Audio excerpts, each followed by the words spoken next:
Good day and welcome to the show. Today we're joined by Dr. Charlene Lew to discuss a recently published article discussing decision making.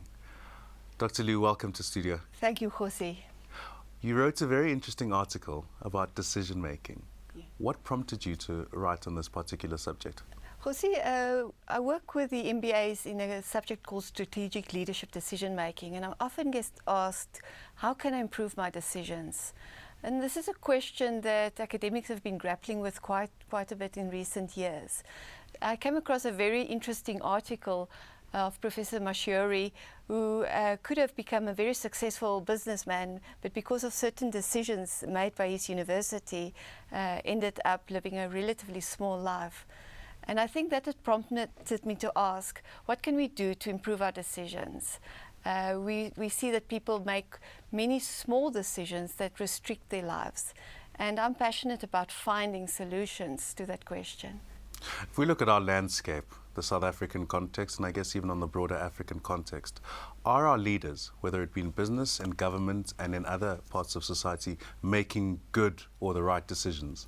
If we look at decisions in terms of the quality of the outcomes that we see, then I think we see a balance. Some of those decisions are good, but very often the decisions made leave or are not as effective.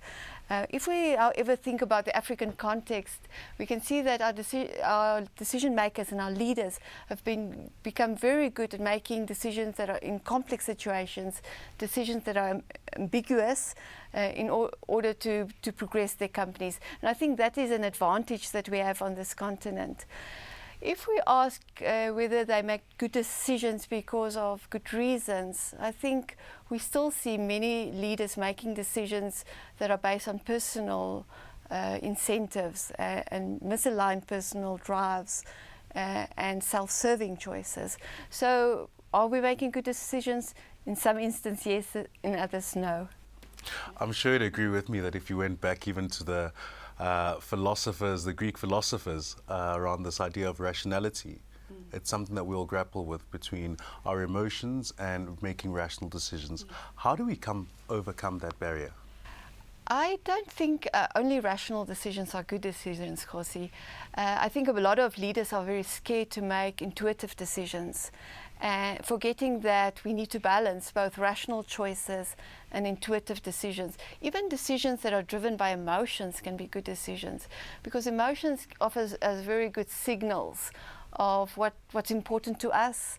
It reminds us of the consequences of the choices we'll make.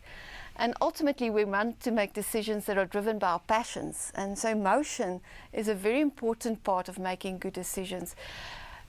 Are we irrational in our choices? Well, the behavioral economists today tell us we are. We see a balance between making good choices and choices that are driven by our bounded rationality. Herbert Simon popularized that idea around the 1950s. And it really means that we are bounded in how we process information, yet we believe we're not.